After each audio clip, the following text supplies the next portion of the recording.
Dear Venerable Sisters, Dhamma friends, today also we are going to take time for the day's talk. May everyone seated for that and give the consent with 3 times. Sadhu, sadhu, sadhu. Namo tassa bhagavato arahato samma sambuddhassa. Namo tassa bhagavato arahato Samma sambuddhassa. Namo tassa bhagavato arahato samma sambuddhassa.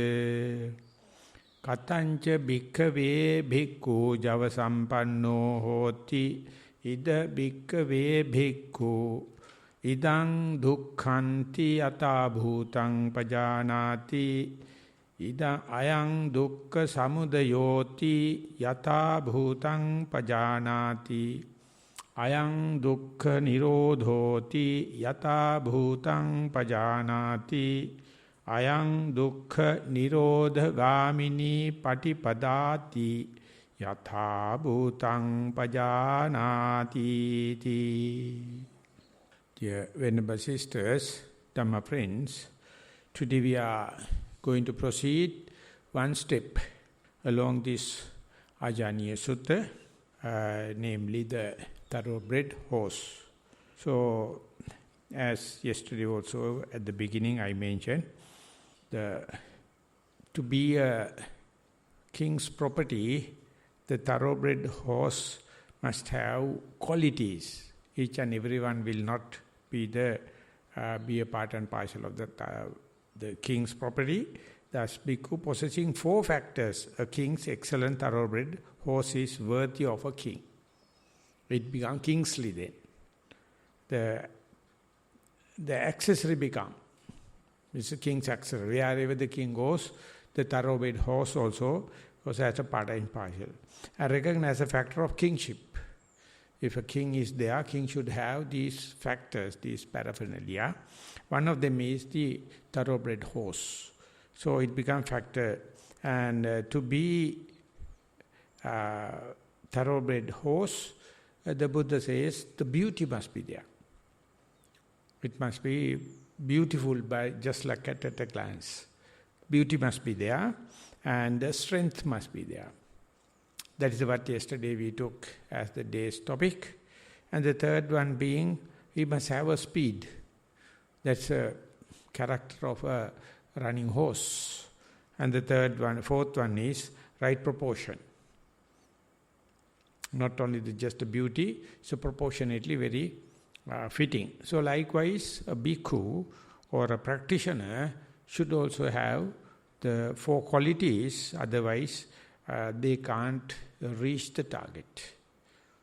The first and foremost is the moral restraint, the beauty. Our life is not by beautification is not by pharmaceutical or any cosmetics. It is due to the sila.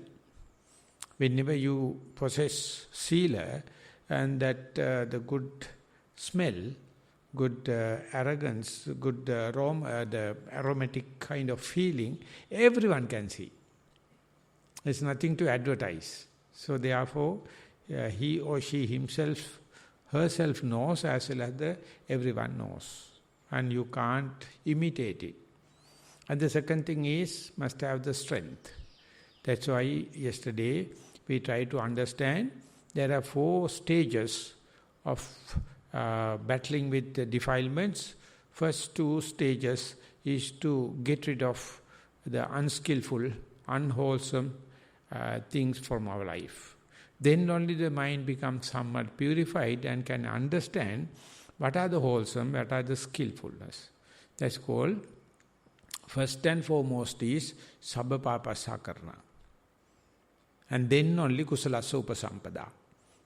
And that is the completely lost in the present day. No one knows, no one is taking care about the getting rid of unwholesome. Instead they are doing so much of ritualistic thing under the name of kusala and pina. So it's a joke. First one must understand getting rid of the a wrong thing, first thing through the sila, or the sila means not to do transgressional kind of defilements, killing, stealing, sexual misconduct, lying, slandering, harsh words and tail carrying. And with having that, doing kusala is a joke. First and foremost, you have to do away with them. So today it appears like impossible in the Sri Lankan local society. Instead they are talking highly about kusala. No kusala, first we have to get rid of akusala. And it is happening in two ways. First thing is with sila, second thing is by effort, as we yesterday mentioned.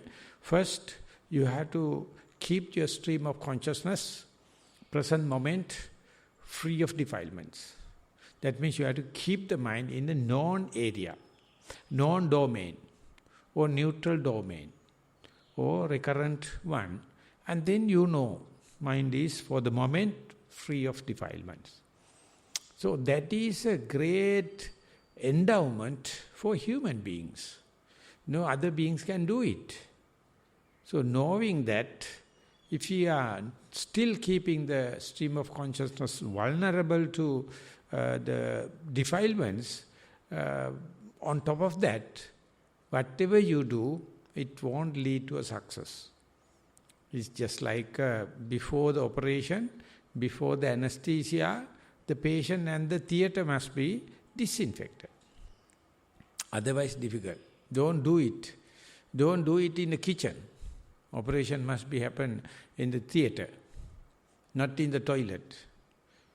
So if you are going to do, it is not ethically correct. Likewise, keep the stream, and it is possible. We had 1 day, 2 days, 3 days, and we find sometimes we can keep the mind free of defilements. And how to verify it? Keeping the mind free of defilement is bit instructions we can share with you all. But how do you know that mind is utterly with the non-domain, not with transgressional or obsessional defilements, but with the appointed object? You are the only person knows. And it's happening in the spot, on the spot, as and when it happens. No other tests. You have to understand. That's called akalika. Without delay you can understand it. And if it is not so, even if you are keeping the mind in the present moment and mindful, or keep it with the primary object, if you do not know, that is not your mistake, it is your teacher's mistake. That's why we are often give talks and methods, verification, interview reports, to understand whether the particular person got the correct instructions, and when and where he or she apply the mind, whether the bullet is reaching the target, or it's falling short of the target, or go through the target. But without going through, without falling short, it must reach the target. That only we can do, only by interviews, only by report. That's why we are promoting. Just tell what happens. Don't say what should happen, what you expect to happen. They are nonsense. So reporting is very important. Once that is achieved, I am summarizing yesterday's talk. Once that is achieved, you may expect, now everything is correct, now I can keep the stream of consciousness, I am through. No. Still your past memories or past wrong deeds, your habituation and directed disposition can come. Unexpected, unrelated thing can happen. So unless, without the help of a advanced yogi or without help of inferential knowledge, you can't interpret it. But they are happening in just like mushrooms, just like bubbles from the muddy place. They come. Because they are not related to the present moment. The past karma maybe.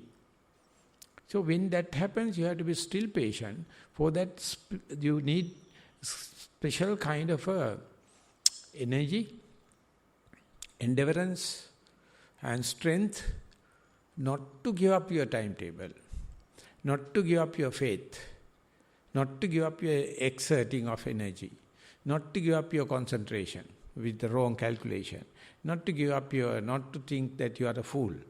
You are not a fool. You are still practicing. Then only you can understand this is as if it is you have taken the property for financing, you have to pay premium, you have to pay the monthly rental. As far as you are using, you have to give the rental.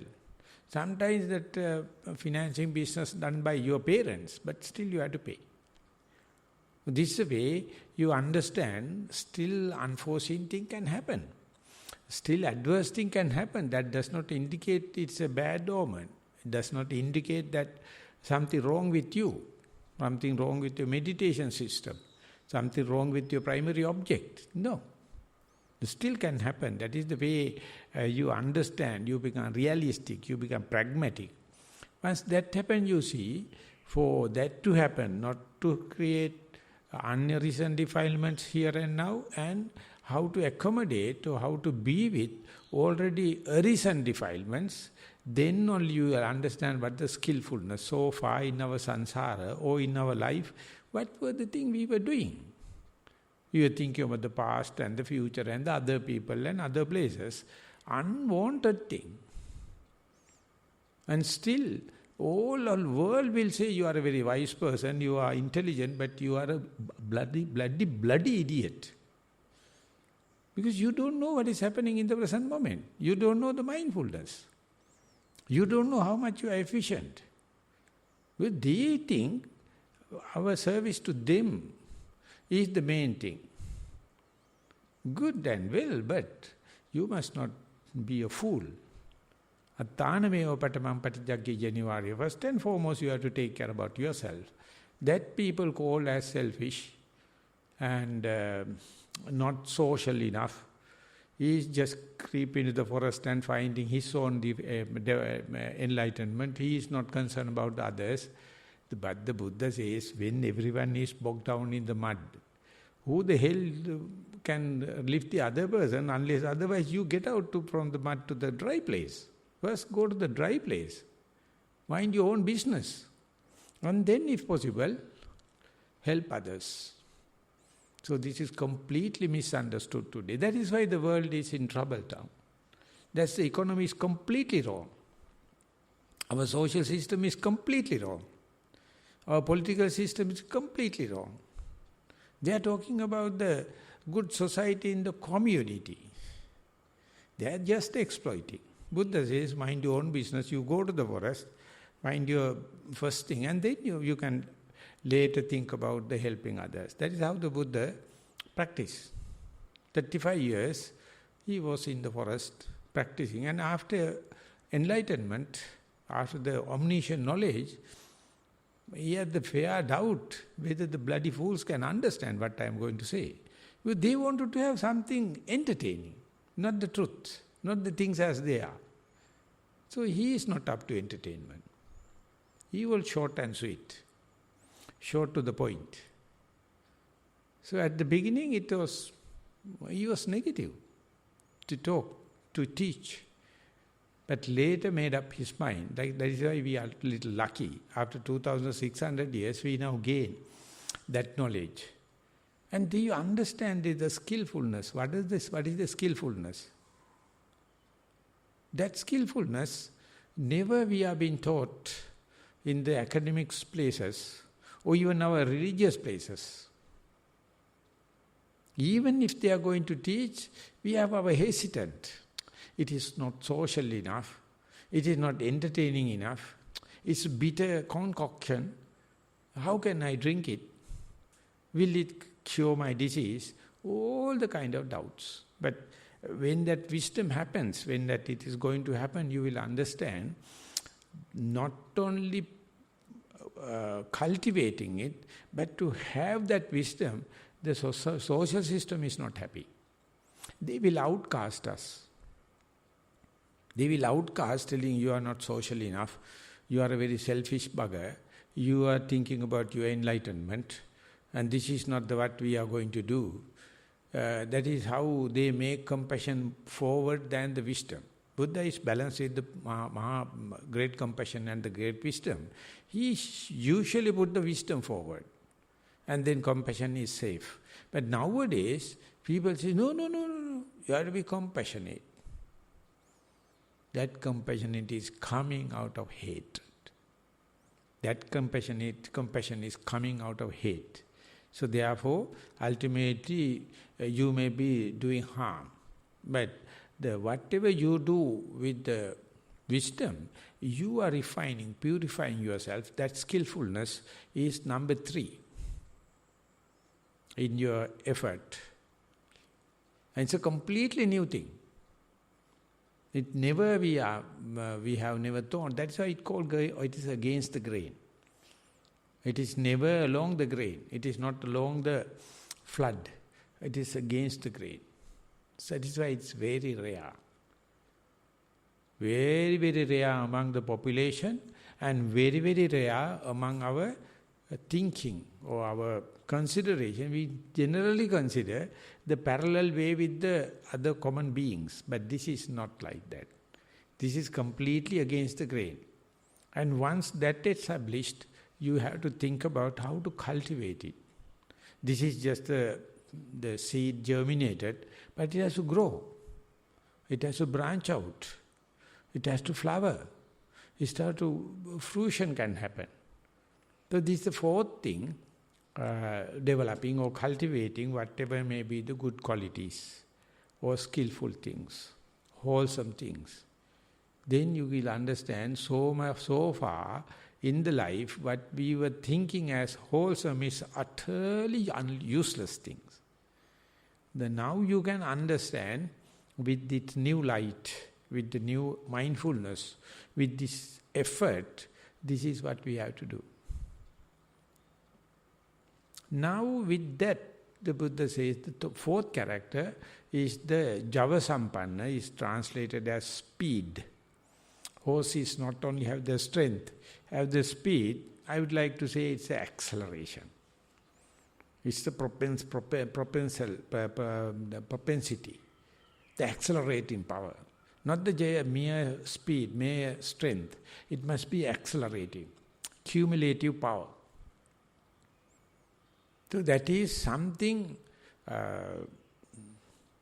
with the time.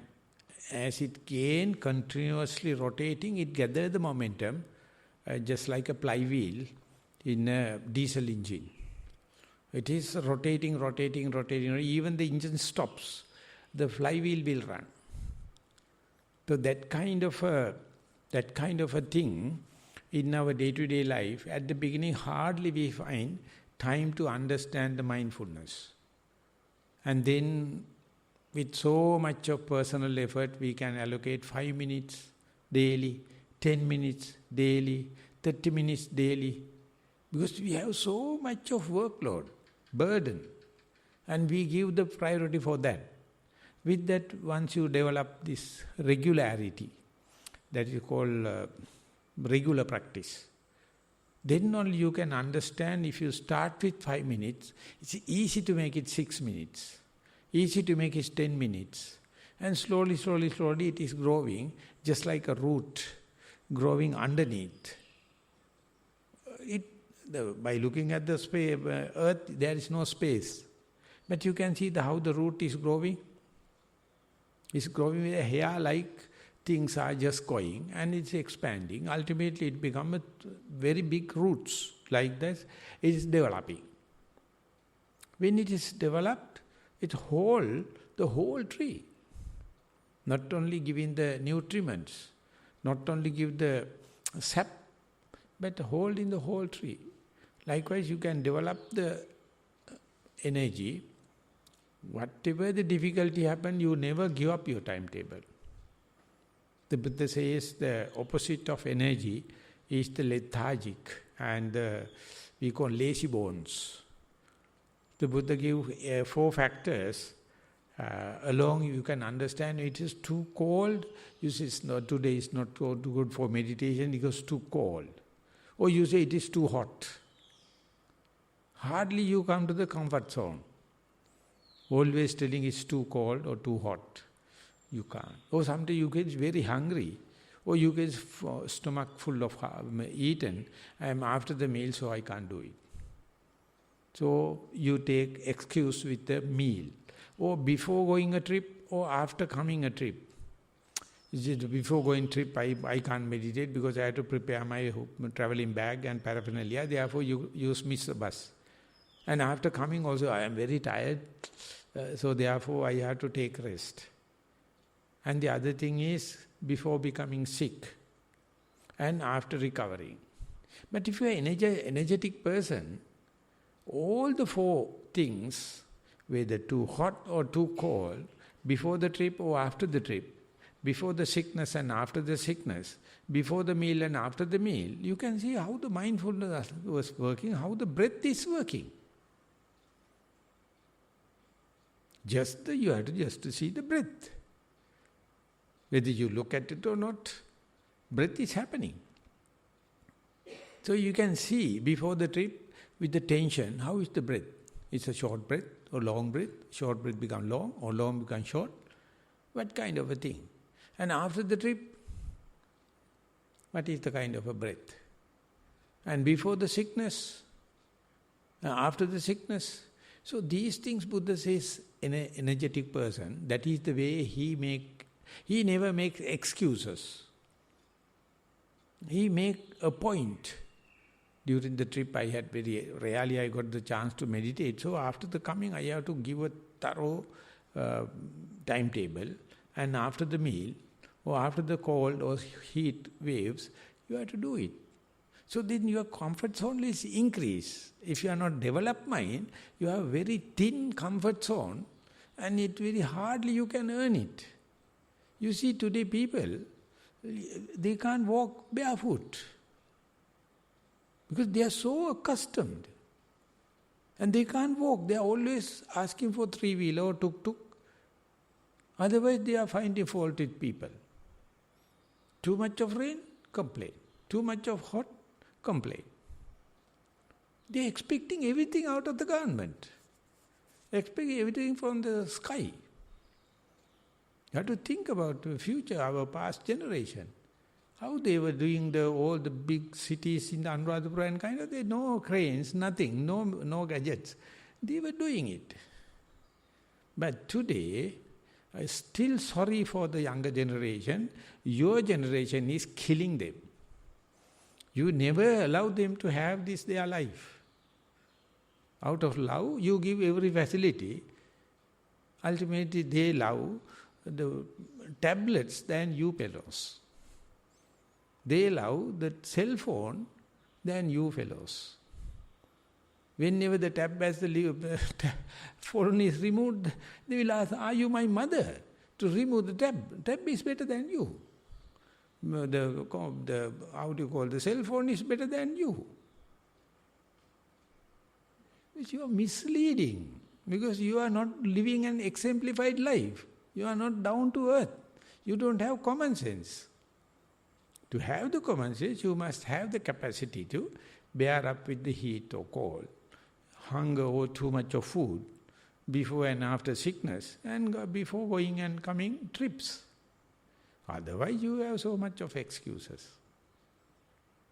But many such successful characters, they say, these characters, what the Buddha explained was, I was born with these characters. I have not never learned.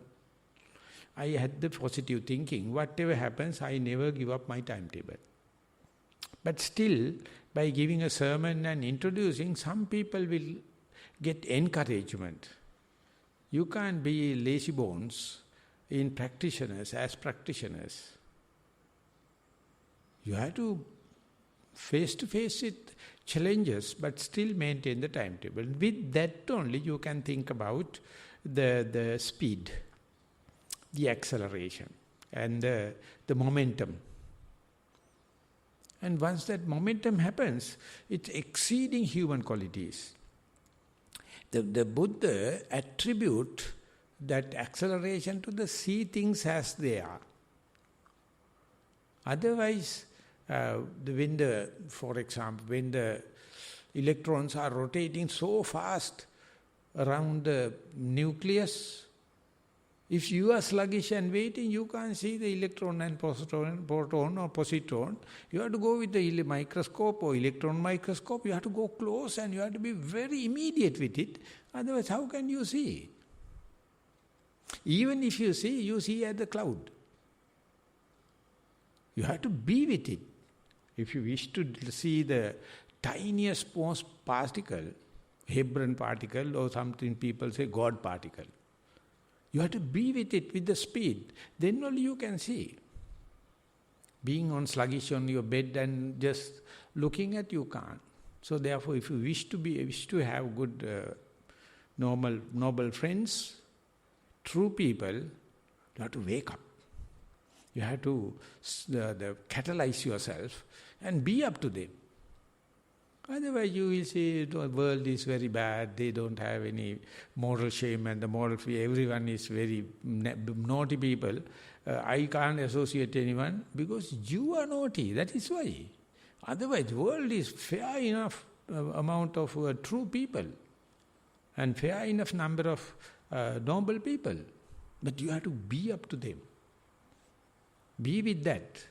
For that only the acceleration is necessary. Otherwise, if you are sluggish, you only see sluggishness. But instead, if you wake up, or if you purify yourself, or if you catalyze yourself, the world is full of Dhamma. World is full of Dhamma. For that, the speeding up, it is not a thing you can do. But instead, you can give the basic facilities or conditioning for the acceleration. You have to provide that all, that is called facilitating. Otherwise, you see, if you are keeping your health for a fairly long time, you develop the health, you develop the strength. But you see the sicknesses and weaknesses too much, the body can't recover. One day recovery, one day health is not enough. That's a sustainable health must be there, the strength to happen. So likewise, if you can see things, no problem. But see things as they are. Yatha bhuta jnana darsanya. Without yatha bhuta jnana darsanya, whatever the judgment you draw, whatever the inference you draw is utterly wrong because your observations are not enough. You are very quickly rushing to a decision, but lack of observation, lack of close supervision. So therefore, more supervision, less decision is what you call vipassana. You keep on observing, but don't arrive at a decision. You suspend the decision. Just keep on observing. Then you can see the acceleration can happen. This acceleration definitely go beyond human capacity. Superhuman, sometimes it's called extrasensory perception, ESP. They appear like mystic. They appear like something science can't understand. Because scientists are sluggish. They are lazy buggers. They are behind money. They can't see it. But when you are practicing, when you come up to that particular speed or that particular momentum, then you can see things as they are. So in order to see things as they are, from the Dhamma point of view, the Buddha says the obsessional defilements or 5 hindrances, as far as you have 5 hindrances, you are with just like cataract. Eyes are there, but the vision is not there. Oh, the Buddha gave a number of examples. He says, if the, water body in a rock, if it is clear, if it is calm, then you can see the bottom, and it's so clear. And on the top, it is reflecting the other shore. But imagine if it is with the frills and thrills and waves, then you can't see the things as they are. No, reflection is not so good. And if it is muddy, reflection is not happen. If it is boiling, reflection will not happen. And if it is colored with water, some coloration, proper reflection not happen. So likewise the Buddha says, our mind is like a pure water body, but 5 hindrances are disturbing it, so I have to remove one by one. He says this kama chanda and the sexual desire, not the sexual intercourse. That's the bodily part. That's what you call transgressional. But our mind is always thinking to have a good pictures, have a good sounds, and have a good smell to your nose, and some tastes for your tongue, and the comfort for your beddings. Always thinking. Human beings, these are the quest, the research they are doing, just to satisfy your senses. So that's all kama chanda. The Buddha says it's like a water with colors. Even it's reflecting, it is not like pure water. So the answer for that kind of a jumping and colorful mind is having one single object. That's called ekaggata, one-pointedness. Then you can understand, at a time mind can be with single object. Not for the whole life, not for the whole hour, not for the whole day. But it's a mind some kind of a character. Imagine you are lighting a lamp in the middle of a playground. As far as the crosswinds are there, the flame will never burn upright. With so much of cross currents. Imagine if you put a chimney, the flame will be upright. It is not a miracle. So likewise, when and where your desires are reducing, and that is why we are instructing at the beginning, just close your eyes. That's the worst door. As far as you are open-eyed, so much of defilements. Those people are with the visual objects. And soon you close your eyes, if you put a brainwave starter, you can see beta wave stops. You are a different person. That easily you can read in the EECG machine or the brainwave starter or functional MRI machine, you can see. As far as you are open-eyed, mind is always outside, always extrovert. When it's closed, it becomes somewhat introvert. And then you can't close your ear, therefore you are being asked to go to a place where least amount of sounds. And usually nose and the tongue won't disturb in sitting meditation. The worst thing is eye and the ear. That's why when we are preparing or putting up a meditation center, we think about that. The forest, even if you open eyes, there's no provocative things. There is no advertisements. There is no half-naked photos or females or any other, whatever may be, not available. And sounds also, natural sounds. So that we imagine how much of impingements are cut off when you are sitting and closing your eyes. You never consider this as a skill. You never consider this as wholesome. You think go home and look at the 3D, the TV or traveling, that is the place you are lucky enough and wholesome enough and all the kind of thing. But here come and close your eyes and wait, not listening. Imagine the amount of defilements you are cut off. And when and where the smell is not disturbing, when and where the tongue is not disturbing, only the body. Only the body. A fan is giving some the air currents, maybe some sitting area you have touch sensation, or expansion, contraction may happen due to the breathing, or sometimes you may feel the in-breath and out-breath at the nostrils. Now take that as your pivotal point. Take that as the benchmark. Take that as the datum line and try your best to keep the mindfulness with the in-breath and out-breath air draft, or expansion, contraction, or touching. So that so much so you know, eye is not giving any signal, Ear is not giving any signal, nose is not giving any signal, mouth or tongue is not giving, only the signal is from the body. So much so, any amount of supposed to come or would have been from the world is completely cut off. Because you know your mind is with the breath.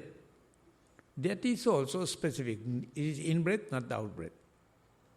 Or you know it's in out-breath, not the in-breath. So much of the sharpness. That means you have done away with a sensuous desire. You have done away with kama chanda. So it is not magic, I am not conditioning you all, you have already experienced it. And the head. Second, head is, whenever you are in the calm and quiet, if the dog is going to bark, you develop hate. If someone is coughing, you develop hate. Or your leg is going to give pain, you develop hate. Instead you say, okay, dogs can bark, other people can cough, but the pain can happen, but still breathing. Still the breathing never stops. When the dogs are barking, breathing never stops. So can you, after a while, be prepared, while the dogs are barking, can you see still, am I dead or breathing? It's not such a big task, but if you can go prepared, you can do it. That's the point. You, instead of becoming hateful, instead of becoming discouraged, you try to see with little bit of troubles, still try to be with mindfulness. It is like you are not walking on the prepared walking path. It is little rugged, it is bent and it is with the rocks and kind of, still you are walking. So likewise you can be prepared for your adverse situation, undesired, unexpected situation, but still here and there you can see the breath, you can see the mindfulness. And there it is very challengeful, it is action-packed, it is dramatic. And then when and where the desire and the hatred gone, you feel sleepy. That is a very good sign. Mind is not provoked by desire. Mind is not agitated by hate. That is why the sleepiness. Of course, sleepiness can happen due to the defilement also. But this is happening. It's a very clear indication. Now mind is too much inclined to inside. No outside, no extrovert. So you have to see, sleepiness never happen all of a sudden. They have their own precursor. They have their own signs. So if you are studying slowly, whenever the mind is free from basic two defilements, the sleepiness can come. So the precursor for the sleepiness is lethargic, less dramatic, boring, monotonous. Ask anyone who has given time for meditation not experience this monotonous nature, this boredom, this lethargic, this thing. They hate it. But it's a very good omen, it's a very good sign. Mind is introvert now. So when that happens, if you not tackle properly, mind can run to the past or future. Accordingly, Uddacha Kukkucha can happen. So when you are walking also, you become swaying. When walking meditation come alone with and momentum going to start, you feel like waving exactly on the path, the time dimension. Past and future come and disturb you. It is not your mistake, it's a human mistake. It's you are having a human mind, not your mind. Don't worry.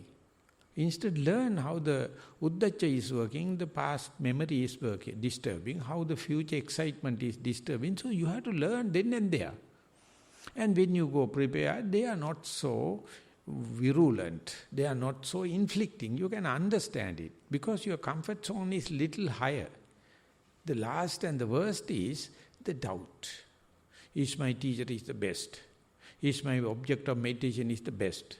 Is this meditation center is the best? So you go behind each and every teacher. Changing your meditative object, 1001. Just like Hollywood actress selecting husbands. Changing them very freely. This is what happened in the meditation world, I know it. Everywhere free meditations are there, teachers are there, objects are there, places are there. So you are roaming around for varietal entertainment, no deep rooting of anything. Now situation is little better when compared to 30 years before. 30 years before, if you ask a devotee, are you doing meditating? Some people say yes. What? I am doing all the 40 objects. Dasa Asubha, Dasa Marananusati, everything. They have done, but nothing is working. For example, if you go to the supermarket and see soap, so much of soap varieties. You don't know which to buy. There's so much of varieties. Sri Lanka was like that. Now people usually after the mindfulness they are selecting one single object and try to be with it, but many don't see it is as much religious as more objects. They want to go for varietal entertainment and so much of teachers available today, look good or bad, and people are just roaming around. Instead, if you are keeping only one thing, that is the answer for the doubt. So when they are not there, your eyesight is so clear. The commentator says, Patipakka vigamanena gambiropi dhammo supakato bhaveya. Whenever the obsessional defilements removed, of course it must be very strategic, then you can see far away. The example given is, if you climb this mountain to the top, then you can see far away. If you climb a clock tower, then you can see far away. But if you are at the bottom, you can claim that he is lying because he says he can see. Because he has taken effort, he is up there, so he can see. With that only the Buddha start teaching. We are still at the bottom. So we have to keep on going. While going, you can see far away. So the best example given, of course it is not a good one to tell in the society. The Buddha said, the Pandita side says in Burma, if you are a judge, at least you must have first jhana. If you are judging with the 4 defilements, obsessional, your whole judgment is completely wrong. I know no judge having first jhana.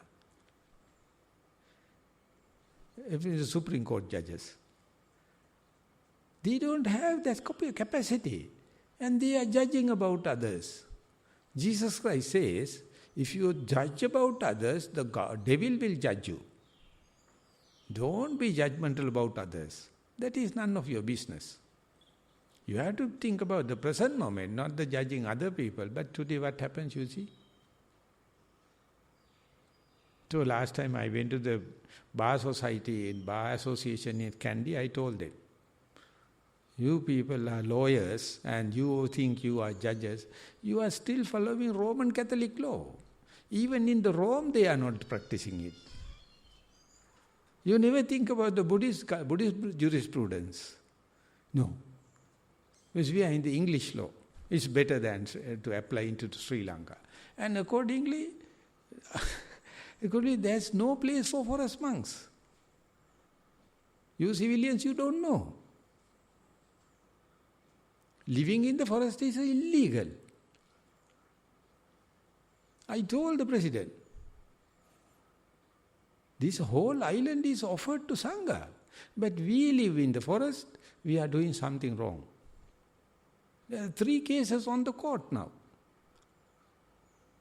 This is, we have cleaned 4 acres for the 40 monks, and they will give 4 acres outside in the village and let the weed grow. Weed is better than monks. This is the way the forest department is thinking. You see what crazy thinking. They are living by our money, our tax. And they are going to teach us, forest monks are living in this thing and you people coming and meditating is illegal. You would have gone and do something physical work to get the country prosperous. That's a bloody knowledge. So once the Nivaranas are removed, maybe first jhana, you can see things. Then Buddha says, see things as they are. Not from the bottom of the rock. You climb up the rock and then you can see far away. So when I was learning scientific part, it was a very big thing in our time. And we learned the list of the names of the scientists and the list of the things they have discovered. So learn that you have to stop learning Buddhism. That's a Sri Lankan education system. The Buddhism and Sinhalese language is for the art subject. If you are learning science subjects, you have to stop Sinhala and Buddhism. So we are luckily shed off. No Buddhism. Because we are scientists.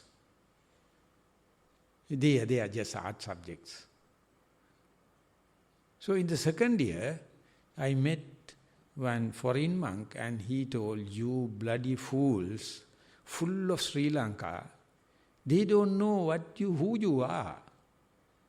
You have been recognized as the Dhammajiva and spreading of Dhamma and kind of thing. Even single person, not a single person know about mindfulness. Then only I started the interest what the Buddha teaching, and nothing, I have gone up to the grade 10, nothing taught in the school something relevant to your life. It is just a subject matter. And you must know, in Burma, that is also not available.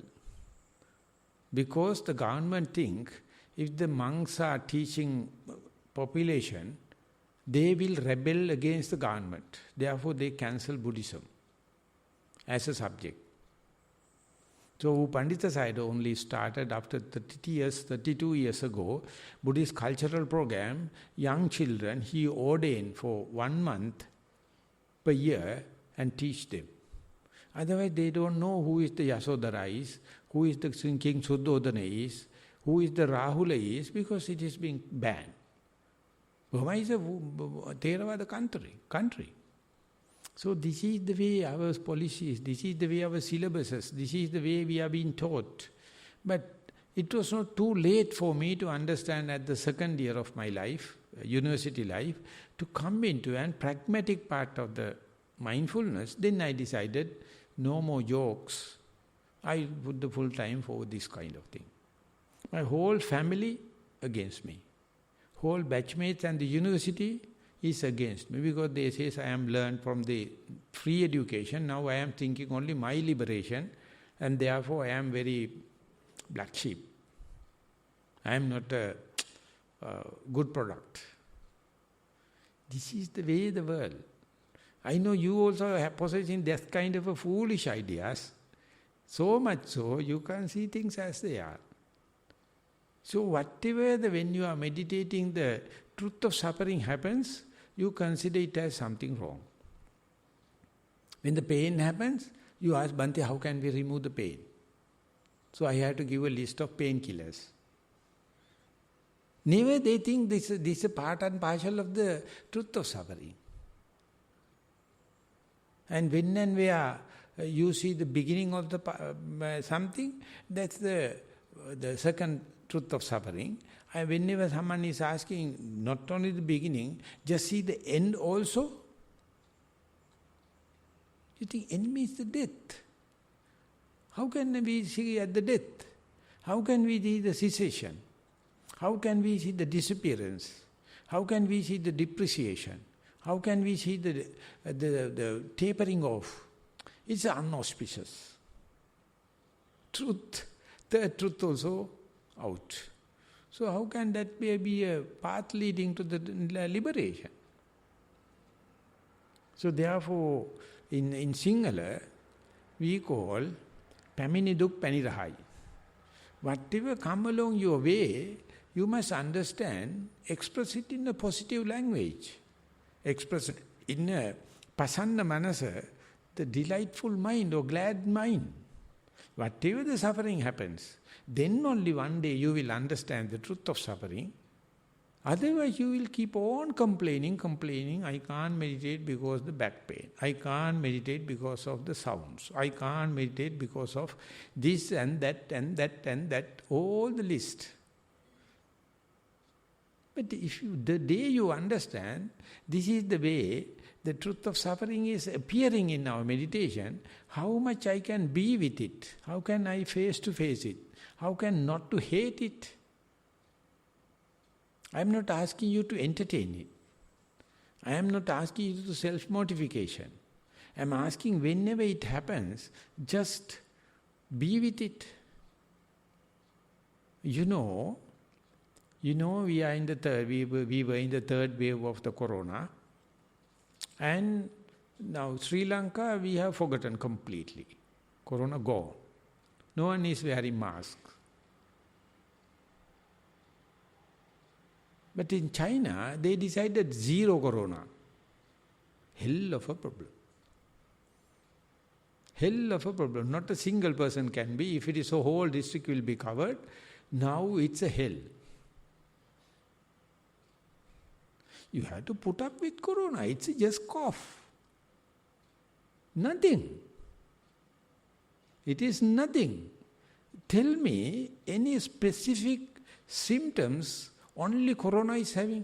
No, it's a list of symptoms accumulated with all the other and then made up and say this is corona. It's utterly man-made things. There may be some coughing, there may be some the pneumonia and kind of thing. What the hell is the way of life? Can we make sure zero corona? This is the people make it politics. So when we are meditating, don't expect as I am meditating, my mother should not get sick. Or the neighbor must not be sick. I may not have chest pain because I am meditating. No, there is no such a guarantee. Whenever it is happening, you must understand it's a part and parcel of the truth of suffering. How much I can still be observant on the breath? How can still I can be observant while little bit of pain, little bit of sounds, little bit of thoughts? And if you are going to say, no, zero thoughts, zero sounds, zero pain, you have to die. After the death, all zero. Our life is a complicated formula. At the end, it is multiplied by zero. Everything zero. Up to the death only we are crying and making complaints.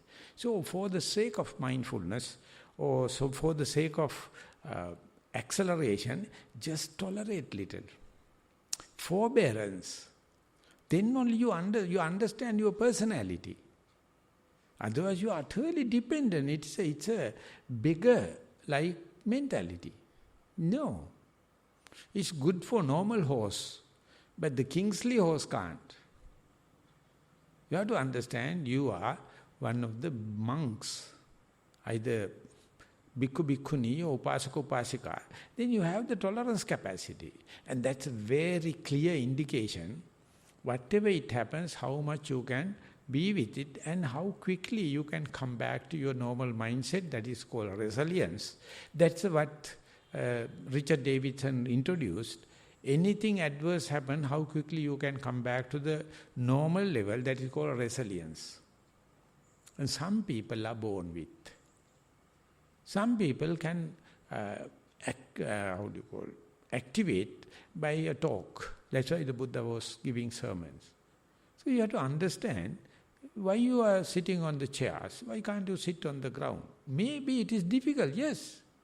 But while practicing one day, you will see, I can sit and try. At home, we are eating 3 times. Here, 2. Therefore, many people won't come. Eating in the night is not a crime. What happened? We can have all the 3 meals and meditate. Why not? Many monks are also having the same principle. This is by eating we will never go to hell. So they are eating in the evening also. So likewise we are always to pacify our senses rather than see the capacity. And you know that when a chicken come out of an egg, 3 days, it has so much of tolerance, whatever the travelling happen, whatever the thing happen, never die. Soon the calf come, the mother give kind of a thick milk, and that is giving the so much of immunity. As far as the baby born, the mother's milk was at the beginning little bitter. Definitely it must go to the child.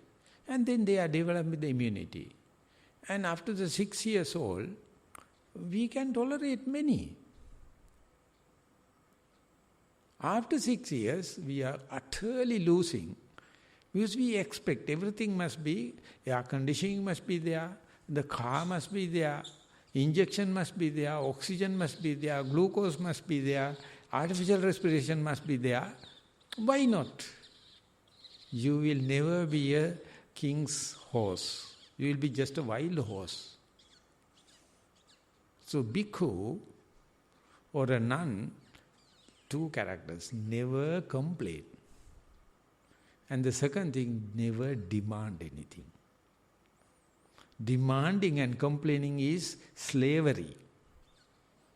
Nothing in the Vinaya rules or in Dhamma, no demanding, no complaining, because what we got already is enormous.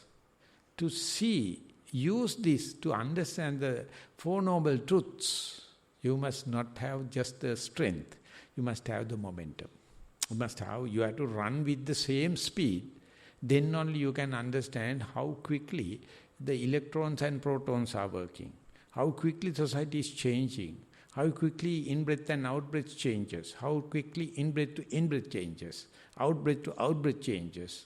Not only the left and the right changes, left leg to left leg changes, right leg to right leg changes. If you look at, if you see it in that perspective, 2 lefts are not similar. 2 right legs are not similar. 2 in-breaths are not similar. Not out-breath, 2 out-breaths are not similar. Don't complain. This is what you call the changing nature. And changing nature is utterly leading to suffering. Aniccan yadaniccan tan dukkham. So this is the way, the truth of suffering come at home. Don't push them away. Don't push them away. If it is so, you are not facilitating it.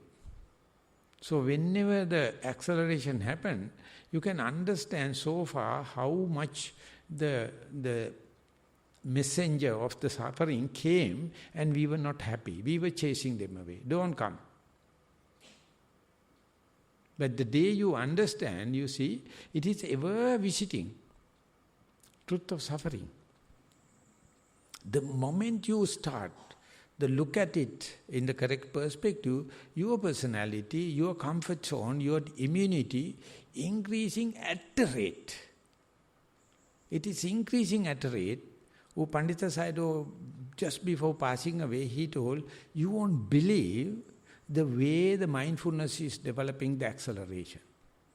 Some people can't believe because 2-3 minutes time, you completely go beyond the materiality and you can see full space. You can see endless, you can see no boundaries, you can see unexplainable thing, you can see yourself. You are just dissolved. So don't put it to the above the ground, above the sky. Don't put it to the next life. Don't put it to the next Buddha. It is under your very nose. But you have to be up to that. Be on the ball, Upandita Sayadaw. Otherwise you can't play football. You can't just look at the ball. You have to be on the ball. You have to ride the wave. Otherwise you will be engulfed. So therefore it's a very challenging job. But lucky enough, even though the technology and other things are making people lethargic, the amount of people practicing is slowly increasing. And amount of people try to really understand this, increasing. See, when the situation becomes worse regarding the economy and the social and the political, more eye-opener for the mindful people to happen. So I was so happy, before Sri Lanka come up to this much of bad low ebb, I made as much as possible with the help of Satipasala people, keep the people alarmed, keep people mindful. So therefore many people, those who are mindful, they never taken the corona as a big challenge. They never taken this as economic recession as a big challenge because they were waiting. And that preparation we call immunity. If you know you have polio, you can have immunity. Vaccine. It won't come. The Buddha gave the vaccine, the mindfulness. Once it is coming, any disease, any discomfort, Jnanarama used to say, once you develop certain amount of mindfulness, that immunity is contagious. People living with mindful people also secured. Not only, don't try to be mindful so much. Just live with mindful people. You will get the whole set of the benefits. When you go back home, what will happen? Utter unmindful world. Whatever you bring home, everything will be diluted and gone. So it is your mistake, not the people at home. But their way of life is utterly unmindful. So therefore, if you once develop the momentum, you have to keep on practicing and keep with mindful people. Keep with this Dhamma world and keep with this the wholesome world. You are going to the unwholesome world is the crime that you have to pay. Because there is a world, there is a whole holistic world, there is a true people, there are some noble friends, noble Dhamma. So this exposure is enough. Try to keep it up.